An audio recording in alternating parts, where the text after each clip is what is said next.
ఇప్పుడు ట్రాన్సిట్ ఏం చేయబోతుంది, ఎలాంటి మార్పులు తెస్తుంది, ఫ్యూచర్ని ఎలా కుదిపేస్తుంది, ఎలా మారుస్తుంది. నేను జనరల్గా ఒక ఛానల్లో చెప్పాను. ఆ ఛానల్ జనరల్గా ఇంటర్వ్యూ ఇంకా టెలికాస్ట్ అయిందో లేదో కూడా నాకు తెలియదు. నేనేం చెప్పానంటే యూట్యూబ్లో కూడా స్క్రాప్ అనేది పోతుంది, స్క్రాప్ పోయే పరిస్థితి వస్తుంది అని చెప్పాను. ఇది ఒక 6 months బ్యాక్ చెప్పాను నేను. మీరు గమనించినట్టయితే ఇప్పుడు జనరల్గా అంటే గవర్నమెంట్ యూట్యూబ్లోని కొన్ని కండిషన్స్ తెస్తుంది అనమాట. అంటే కొన్నిటిని ప్రక్షాళన చేసే పనిలో ఉంది. అది నిన్న అనౌన్స్ చేశారో అది మీరు గమనించవచ్చు కూడా. బట్ ఇప్పుడు జూపిటర్ అంటే మనం అనుకున్నాం కదా పొలిటికల్గా ఏదైనా ఎక్కడ చేంజ్ బలంగా వస్తుంది ట్రాన్సిట్ వైజ్ అని. కరెక్ట్గా గురువు మిథున రాశిలోకి ఎంటర్ అవగానే రాజ్యాలు తలకిందులు అవ్వబోతున్నాయి. దీనికి ఒక కండిషన్ చెప్తాను, ఏంటి ఆ కండిషన్ అని. దాని తర్వాత బలమైన మార్పు ప్రజలకి, ఆల్మోస్ట్ డైమెన్షనల్ చేంజ్. అంటే శని ఇక్కడ నుంచి ఇక్కడ వరకు బలస్తుడు జనరల్గా జ్యోతిష్లో, ఇక్కడ నుంచి ఇక్కడ వరకు వీక్. వీక్ అంటే శని వల్ల నెరవేరాల్సిన కార్యక్రమాలు ఏవి ఉండవు. అదృష్టవంతులు, బలవంతులు, అంటే మూర్ఖత్వం ఉన్నవాళ్ళు, లేకపోతే డబ్బు పలుకుబడి ఉన్న వాళ్ళ టైం అనమాట ఇది. అంటే కొత్త వాళ్ళు రానివ్వకుండా ఈ ట్రాన్సిట్ శని ఇక్కడికి రావడానికి ఆల్మోస్ట్ ఇంకో 2.5 years పడుతుంది. ఇప్పుడు ఏం జరుగుతుంది జనరల్గా, ఇప్పుడు రాజ్యాల కోసం కానివ్వండి, యోగాల కోసం మాట్లాడుకున్నట్టయితే పాలిటిక్స్లోని పబ్లిక్ అవేర్నెస్ ఎలా మారబోతుంది. పబ్లిక్ అవేర్నెస్ ఉన్నో దాచుకొని పోగొట్టుకునే స్థితికి వస్తారు. లేదు వ్యసనాలనండి, లేకపోతే అన్ఈవెన్ ఎక్స్పెండిచర్, అంటే వాళ్ళకి కూడా తెలియని ఖర్చుల్లోకి పబ్లిక్ అనేది వెళ్ళిపోవడం జరుగుతుంది ఇక్కడికి శని వచ్చాక. ఇప్పుడు ఈ శని ఎక్కడ మూడో దృష్టి పెడతాడు, వృషభంలో. ఈ వృషభంలో ఎప్పుడైతే శని అంటే శని మూడో దృష్టి వస్తుందో ఈ రాశి కౌంట్ డౌన్ స్టార్ట్. అంటే గడ్డుకాలం అని చెప్తాను. అంటే దేశ ఆర్థికమైన సమస్యలకి ఒక ట్రిగర్ అనమాట. ఇది యుద్ధం వల్ల రావచ్చు, లేకపోతే ఫైనాన్షియల్ స్కామ్స్ వల్ల రావచ్చు. ప్లస్ ఫ్యూచర్లో నేను కొన్ని లెటర్స్ కోసం పెట్టాను ఒక వీడియో. ఆ లెటర్స్కి సంబంధించినవి కూడా ఇందులో డెఫినెట్గా రావచ్చు అనమాట. ఇక్కడ నుంచి మీరు గమనించినట్టయితే 7th ఆస్పెక్ట్ కన్య, మళ్ళీ అలాగే 10th ఆస్పెక్ట్ ధనుసు రాశి. మీరు ఎప్పుడైనా గమనించండి, ధనుసు రాశిలోకి ఏదైనా గ్రహం ఎంటర్ అయినప్పుడు విపత్తులను తీసుకొస్తుంది. ఇది శుభం అని చెప్తాం. శుభం అని చెప్పడం అంటే జనరల్గా బ్లెస్సింగ్ ప్లేస్ అని చెప్తాం.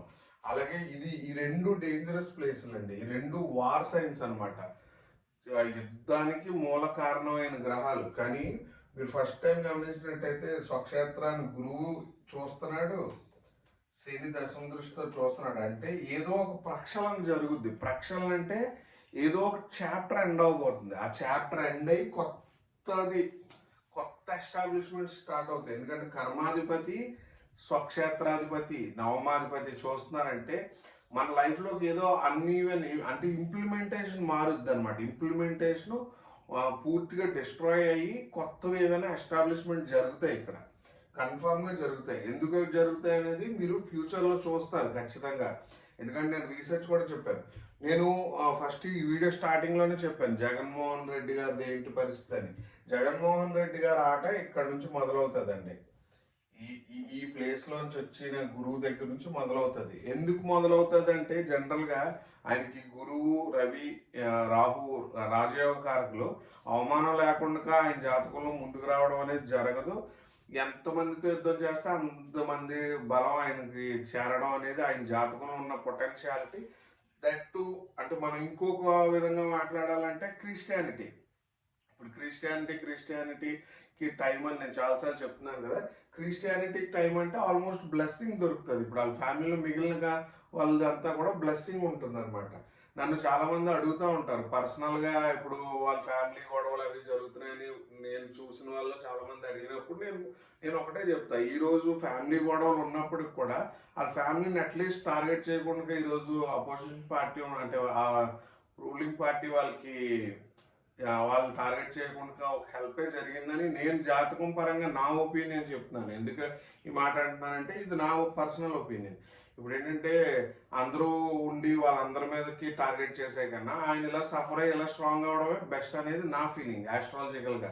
అలాగే జూపిటర్ ఎప్పుడైతే ఇక్కడికి వస్తాడో కౌంటర్ థియరీ మారుద్ది. ఇప్పుడు రీసెంట్గా ఏంటంటే ఆ, అంటే ఎదుటి వాళ్ళని ఏదైనా చేయడం కానివ్వండి, లేకపోతే ఎదుటి వాళ్ళని కౌంటర్ చేసే విధానం మారిపోద్ది అనమాట.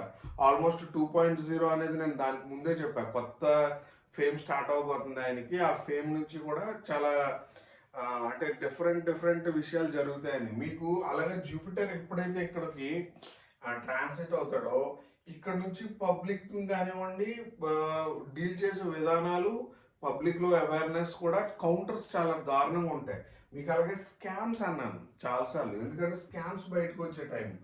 ఎందుకంటే మీకు ఇక్కడికి రాహు వస్తాడు ఈ సంవత్సరం.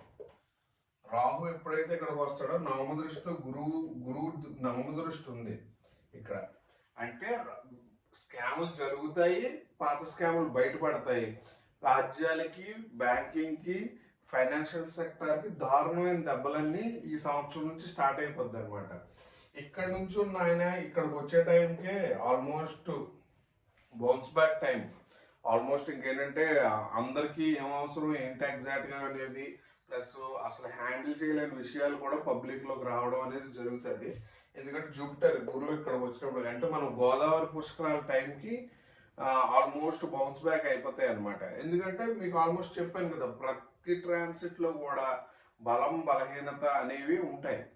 జనరల్గా ఏంటంటే ఇక్కడ నుంచి ఇక్కడికి వచ్చే టైంకి గురువు కొద్ది బలహీనత కలుగుతుంది. ఎందుకంటే ఈ ప్లేస్ స్టార్ట్ అవుద్ది.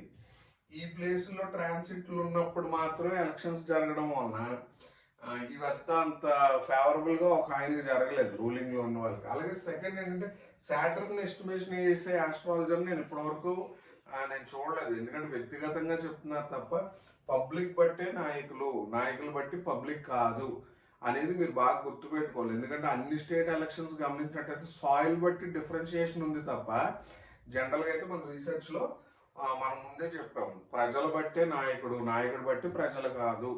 అది పక్కాగా ప్రజలకు ఎలాంటి కర్మ ఉందో అలాంటి నాయకులే వస్తారు తప్ప వేరే నాయకులు ఎవరు రారు.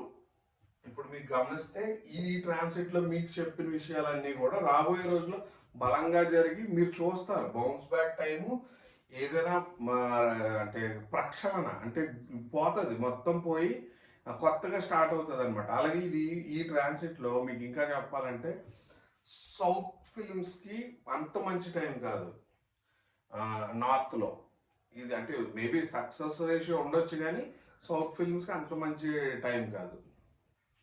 ఫ్రెండ్స్, ఈ ఛానల్ మీకు నచ్చినట్టయితే లైక్ చేయండి, షేర్ చేయండి, సబ్స్క్రైబ్ చేయండి. Thank you.